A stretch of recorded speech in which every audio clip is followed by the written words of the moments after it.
কয়েক সেকেন্ড অপেক্ষা করি, অনেকে হয়তো ওয়েট করছে জয়েন করার জন্য।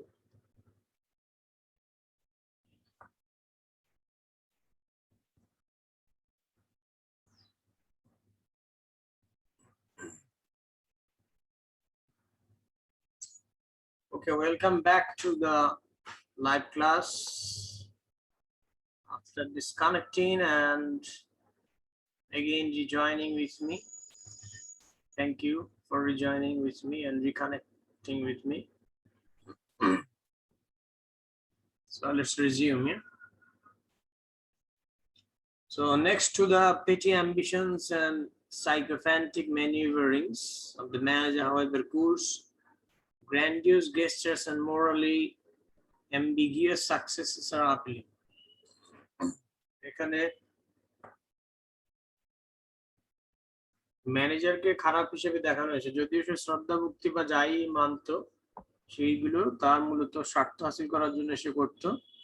তো এত সত্ত্বেও কিন্তু কুর্সের যে একটা গাম্ভীর্যতা, রাজকীয় একটা হাবভাব এবং তার যে একটা অ্যাম্বিশাস সাকসেস, এই বিষয়গুলো কিন্তু খুবই আপিলিং। হ্যাঁ, এটা এখানে বলা হয়েছে।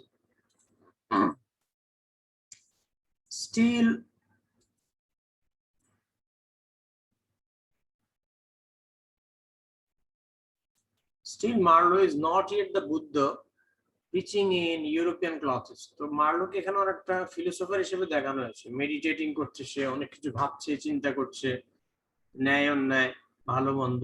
হ্যাঁ, যদিও সে ইউরোপিয়ান। তো এই কারণেই, কারণ সে আসলে ওই আফ্রিকানদেরকেও কি মানুষ হিসেবে বিবেচনা করার চেষ্টা করছে, ওই জন্য আসলে তাকে একজন ফিলোসফার হিসেবে দেখানো হয়েছে, থিঙ্কার হিসেবে।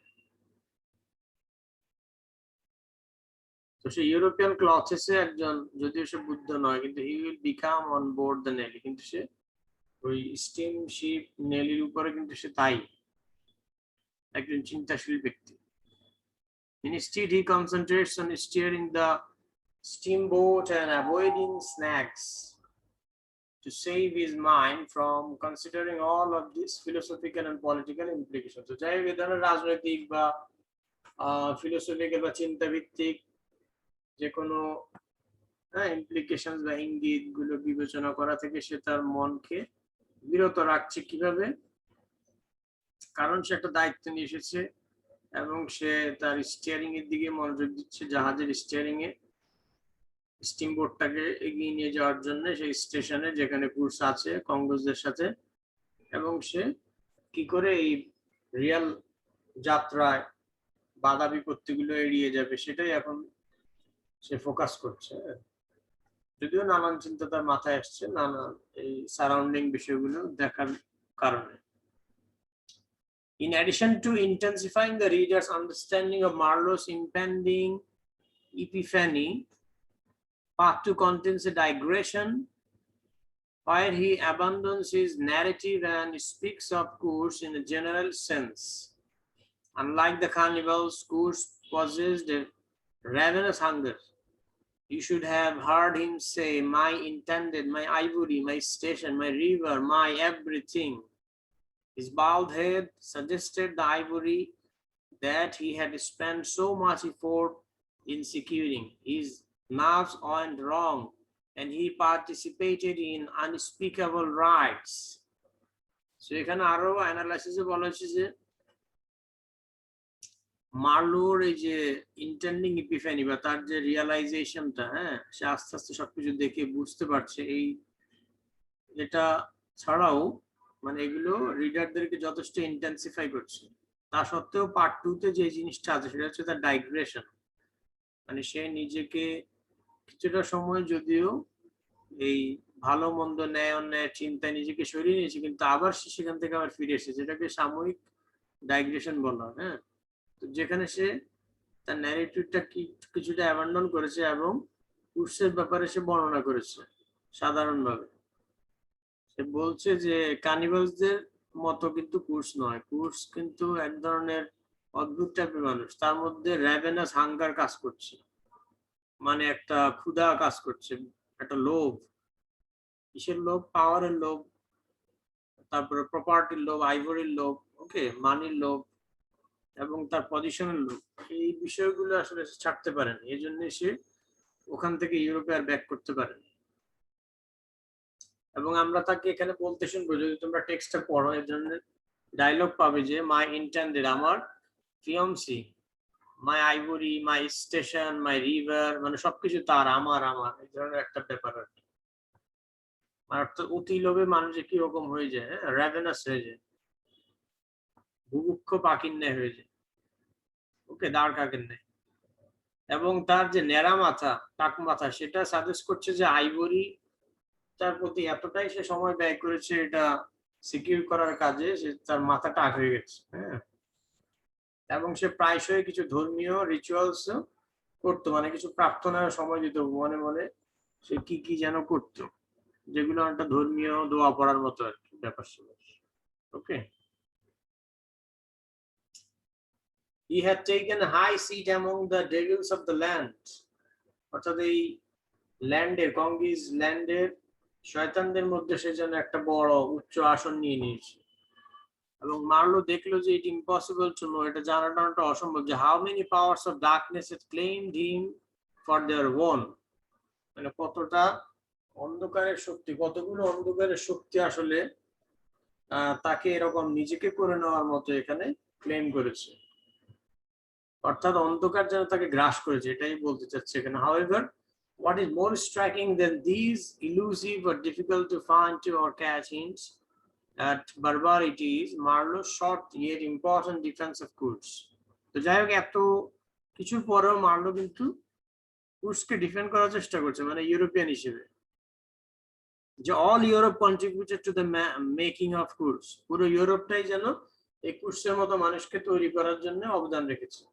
ওকে, অর্থাৎ সে এরকম করছে বলেই কিন্তু ইউরোপিয়ানরা এরকম ধনাঢ্য হয়েছে। কুর্সের মতো লোক না থাকলে ইউরোপিয়ানরা, কলোনাইজাররা ইম্পেরিয়ালিস্ট হতে পারতো না বা রাজত্ব করতে পারতো না। অর্থাৎ তাদের কুর্সের মতো ডাকাত যারা ইউরোপিয়ান, তাদের কারণেই কিন্তু ইউরোপিয়ানরা সম্পদ লুণ্ঠন করে নিয়ে যেতে পেরেছে আফ্রিকা এবং এশিয়া থেকে। সো এই দিক থেকে মার্লো কিন্তু ইউরোপিয়ান হিসেবে কুর্সকে সমর্থন দিচ্ছে। সো তার চাইতে বেশি গুরুত্বপূর্ণ ভাবে যে more importantly, Kurtz is not an isolated figure, সে আলাদা কোনো ব্যক্তি নয়। অল অফ ইউরোপ, যে পুরো ইউরোপটাই সে, all of Europe has produced him, পুরো ইউরোপটা জুড়েই বা পুরো ইউরোপ মিলে তাকে প্রডিউস করেছে। and the power, hunger and evil he embodies, মানে যেই ক্ষুধা, যে ক্ষমতা, যেই মন্দ যে ব্যাপারটা কলোনাইজারদের, সেই বিষয়টা সে হচ্ছে একটা মূর্ত প্রতীক, ইম্বডিজ। ওকে, সিম্বলাইজ করছে সে, ইউরোপিয়ান পাওয়ারকে সিম্বলাইজ করছে, ইউরোপিয়ান গ্রিডকে সিম্বলাইজ করছে, ইউরোপিয়ান যে ইভিলনেস সেটাকে সিম্বলাইজ করছে এই Kurtz. The appearance of the harlequin, harlequin মানে হচ্ছে জেস বা ক্লাউন আর কি, যারা ওই যে মানুষকে হাসায়, জোকার টাইপের আর কি। হার্লি কুইনের যে আবির্ভাব, সেখানে সে at this point emphasize করে যে the charisma and power of the demagogue, demagogue মানে যে কিনা পলিটিক্যাল লিডার, যারা কিনা মন্দ কোনো উদ্দেশ্যে মানুষকে অনেক লোক দেখায় আর কি, নিজেদেরকে ক্ষমতা টিকিয়ে রাখার জন্য, এই ধরনের পলিটিক্যাল বাকপটু নেতাদের বলা হয় ডেমাগোগ। সো কুর্স কিন্তু এই ধরনের একজন ডেমাগোগ, বাকপটু, যে কিনা তার কথার দ্বারা, সে ভালো একটা শিক্ষিত না, কিন্তু তার কথার দ্বারা, তার অ্যাটিটিউড দ্বারা, তার গ্র্যান্ডিউস এক্সপোজারের দ্বারা এবং অ্যাটিটিউডের দ্বারা সে কঙ্গোতে রাজত্ব করেছে, লিডার হিসেবে নেতৃত্ব দিয়েছে। ওকে, রাজত্ব করেছে বা রাজার মতো থেকেছে ওখানে। সেখানে সে একটা ব্ল্যাক মিস্ট্রেসকে বিয়ে করেছে। ওকে, যারা তার বিরুদ্ধে কথা বলতো তাদেরকে সে হত্যা করতো। ওকে, এরকম একটা ব্যাপার, সবাই তাকে অনেকটা পূজা করতো আফ্রিকার লোকের। So demagogue, and prepares the reader like the previously discussed digression for the entrance of Kurs in part 3. Okay, so এখানে আসলে কুর্সের সম্পর্কে বলে কয়ে, যে কুর্সের যে মূল রূপটা, সেটা আমরা পার্ট 3 তে গিয়ে পাবো। সেই জিনিসটাই মূলত এখানে বলা হয়েছে পার্ট 2 তে। সো পার্ট 3 তে আমরা কুর্সকে পাবো, এবং কুর্সের যে ইউরোপে আবার ব্যাক করার যে বিষয়টা, এবং প্রথমত যে সে মারা যায়, এবং সে মারা যাওয়ার কারণ, বা সে কি পরিমাণ আকৃষ্ট এবং প্রলুব্ধ হয়ে যে সে আফ্রিকান কঙ্গো অঞ্চলের প্রতি, হ্যাঁ সেটা আমরা জানবো, অনেকটা ড্রাগ অ্যাডিক্টের মতো। সো এটাই ছিল পার্ট 2 এর আলোচনা। ওকে, তো আশা করি তোমরা বুঝতে পেরেছো। সবাই কি আছো আমার সাথে?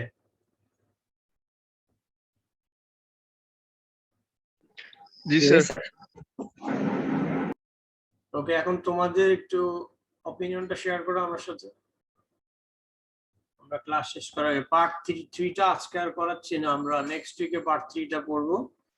ওকে, এটা একটু সময় নিয়ে পড়ছি যাতে একটু ভালো করে হয়, তোমরাও বাসায় একটু টেক্সটটা পড়ে নিও। হ্যাঁ সবাই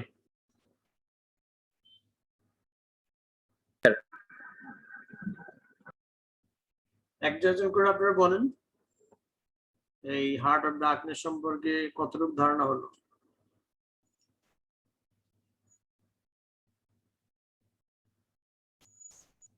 আয়েশা বলেন, আয়েশা।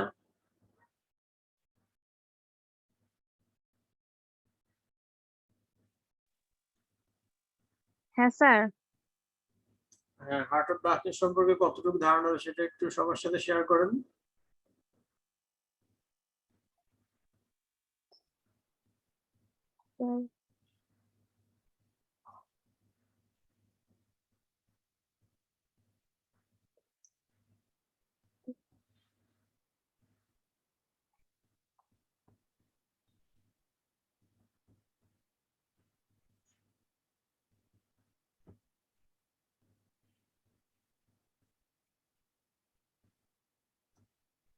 কথা বলছেন না? আচ্ছা সৌমিক বলেন তো, সৌমিক। সৌমিক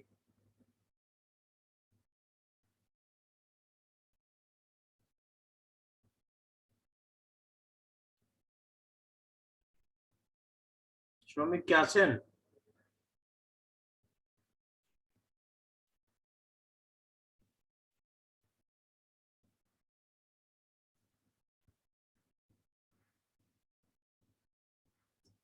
সৌমিক বোধহয় কাজ নেই। রুবেল গাজী কি আছেন? জি স্যার। স্যার হ্যাঁ স্যার। স্যার আমরা এ পর্যন্ত আমার কাছে যেটুকু মনে হয় আমি এ পর্যন্ত যা বুঝছি সেটা হলো এখানে আপনি এর আগে ফার্স্ট ক্লাসে যখন পড়াইছিলেন তখন হচ্ছে এটা থিম নিয়ে ক্যারেক্টার নিয়ে আলোচনা করছিলেন এবং থিম সম্পর্কে বলছিলেন, কলোনিয়ালিজম এবং ইম্পেরিয়ালিজম সম্পর্কে বলছিলেন। পুরো উপন্যাসটায় কলোনিয়ালিজম এবং ইম্পেরিয়ালিজমের প্রভাবটাই সবচেয়ে বেশি। আর এখানে হচ্ছে জোসেফ কনরাড আর এই মার্লো এবং ক্রুজ এদের মাধ্যমে আসলে ইউরোপীয় যে পাওয়ার, সেই পাওয়ার বা তাদের যে মানে যে উপনিবেশিক যে ধারণা সেটা প্রকাশ করছেন। যেমন হচ্ছে ক্রুজ আসলে যে সব সময় মানি, আইভরি এবং হচ্ছে পাওয়ার এগুলোর প্রতি তার একটা লোভ ছিল। সে ম্যানেজারের জায়গাটা দখল করতে চেয়েছিল এবং সে হলো তার আধিপত্য বিস্তার করতে চেয়েছিল এবং সে ইউরোপে আসলে যায় না, সে কঙ্গোতেই থেকে যায়। কারণ সেখানে তার উদ্দেশ্য ছিল কঙ্গোদেরকে আসলে শাসন করা এবং শোষণও করা। আসলে এই বিষয়টা ফুটে তোলা হয়েছে। আর এখানে আরো ক্যারেক্টারের যে বিষয়টা ছিল, আপনি প্রথম ক্লাসে বলছিলেন ক্যারেক্টার সম্পর্কে, মার্লো ছিল যাকে আমরা প্রোটাগনিস্ট হিসেবে চিনি। এরপরে ক্রুজ ছিল যে আসলে ন্যারেটর, যার মাধ্যমে গল্পটা বর্ণনা করা হয়। এরপরে জেনারেল ম্যানেজার ছিল, চিফ অ্যাকাউন্টেন্ট ছিল, এরপরে ব্রিক প্যাকার ছিল, পিলগ্রিম ছিল, ক্যানিবাল ছিল, রাশিয়ান ট্রেডার্স এবং আরো অন্যান্য ছিল ক্যারেক্টার। তো গল্পটা শুরু হয়েছিল আসলে তিনটা ভাগে, বলা যায় গল্পটাকে তিনটা ভাগে ভাগ করা হয়েছে, পার্ট 1, পার্ট 2 এবং পার্ট 3। আর গল্পটা শুরুতে দেখা যায় যে বিকাল বেলার একটি আনন্দ ভ্রমণে থিমস নদী হয়ে আসলে যাত্রা শুরু করে ইউরোপ থেকে, এবং সেখানে 5 জন লোক থাকে, তার মধ্যে যারা জাহাজের ডেকে শুয়ে থাকে। সেখানে হচ্ছে কোম্পানির ম্যানেজার থাকে, ক্যাপ্টেন থাকে, মার্লো থাকে এবং ক্রুজ থাকে। এবং এই গল্পটা হচ্ছে স্যার অতীতের একটা ঘটনা দিয়ে শুরু হয়েছিল। মানে তো মারলো আজকে স্যার পার্ট 2 তে আপনার এই কঙ্গোতে জি স্যার। ভিজিটটাই আর কি জি বর্ণনা স্যার। করে। অর্থাৎ মারলো যে কয়েক বছর আগে ভিজিট করেছিল এটা তার বর্ণনাটাই ছিল, আর অন্যান্য ঠিক আছে? যে কি করে সে ভিজিট জি করে, স্যার। কি কি ছিল, কেন কুর্সের কি কি আচরণ ছিল, সিভিলদের কি রকম আচরণ ছিল, ঠিক আছে? জি স্যার। স্যার এখানে ক্রুজের যে আচরণটা সেটা আমি একটু আগে বলছিলাম যে ক্রুজ আসলে সে ছিল গ্রিডি, আসলে লোভী ছিল, যেমন মানি, এটা পাওয়ার। না আসলে মূলত কুর্সের মাধ্যমে পুরো ইউরোপিয়ান কলোনিয়ালিস্ট এবং ইম্পেরিয়ালিস্ট জি আসলে স্যার। সকল ইম্পেরিয়ালিস্ট এবং কলোনাইজার এখানে একজন ব্যক্তি দেখানো হয়েছে, জি স্যার। জি স্যার। মাধ্যমে দেখানো স্যার এ হয়েছে। পর্যন্তই স্যার, আমি বুঝতে পারছি। Okay sir. Carry on carry on, হ্যাঁ আপনি যেটা বলছিলেন বলে যান আপনার মতো করে।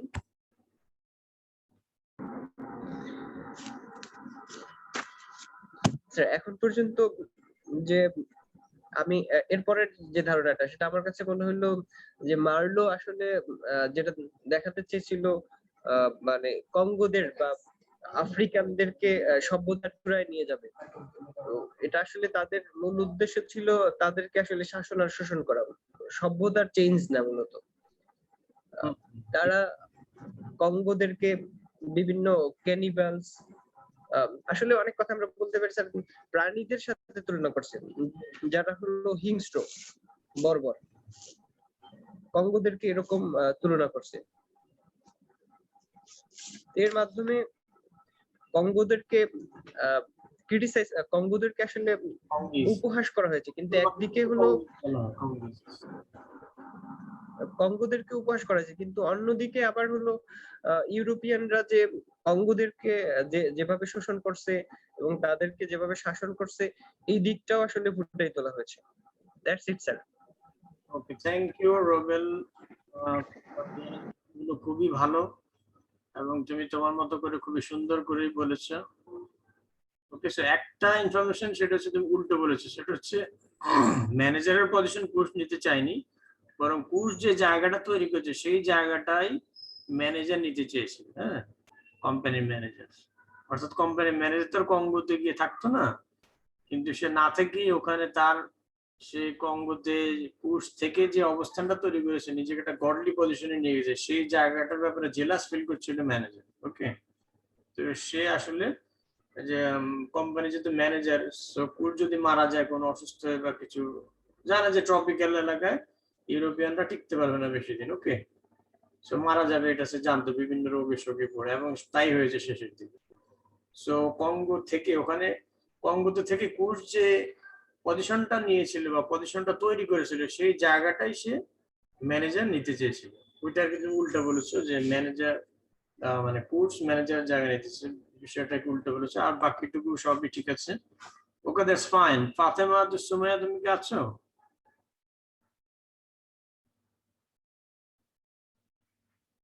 নাই, বাকিরা আশেপাশে আছে মনে হচ্ছে না। তো যাই হোক, জি আজকে স্যার আছি। আছো না? আচ্ছা, তোমার ইন্ডিভিজুয়াল কোনো অপিনিয়ন আছে বা এই ব্যাপারে তুমি কতটুকু শিখলে হার্ট অফ ডার্কনেস এই সপ্তাহ পর্যন্ত, সেটা চাইলে শেয়ার করতে পারো sir heart of darkness, sir হ্যাঁ তোমার মতো স্যার, করে। এখানে তো আপনি ক্যারেক্টার গুলো যে বুঝিয়েছিলেন আমাদের, ওটা তো বুঝতে পেরেছি। আর স্যার ফার্স্টে তো ওই যে মাল্লো থাকে, মানে এখানে মানে একজন ফিগার হিসাবে যে সবাই শুনছে কাহিনী, ফার্স্টের কাহিনী বলতে থাকে। আর পার্ট টু তে এসে যে জিনিসটা আসছে যে স্যার এখানে যে কোর্স, যে ব্যাপার কোর্সের যে ব্যাপারটা, এখানে এসে আর কি বোঝা গেছে যে কোর্স একটা জায়গাতে আছে, যে সেখানে সে খুব সবার কাছে খুব ফেমাস, সবাই তাকে খুব মানে অন্যরকম জানে, আর সেই জায়গাটা ম্যানেজার নিতে চায় এবং মার্লো তাকে কোর্সকে দেখতে চায়। মানে মার্লোর খুব আগ্রহ হয় কোর্সের প্রতি, যে আহ, তাকে সবাই এত মানে ইয়া কেন করছে। হুম হুম তো মার্লো জানতো যে ম্যানেজার লুবি। তারপর মানে মার্লো কোর্সকে মানে আহ, যখন দেখে, মানে ও যে জায়গাটার মধ্যে আর কি হুম হুম মানে ও আর কি জঙ্গলের একটা সে সাথে ছিল আর কি স্যার, বুঝতে পেরেছি। Okay, that's fine. Thank you, Fatima. Okay, আর কেউ কিছু বলবে? আয়েশা বা Soumik?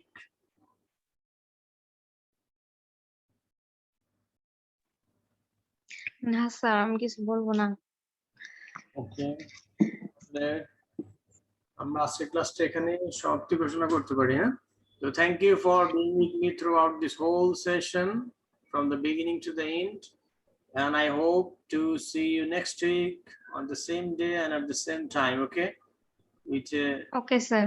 and that's actually the third part of this novel Heart of Darkness by Joseph Conrad, okay? Until then, goodbye and good night, okay? Okay sir.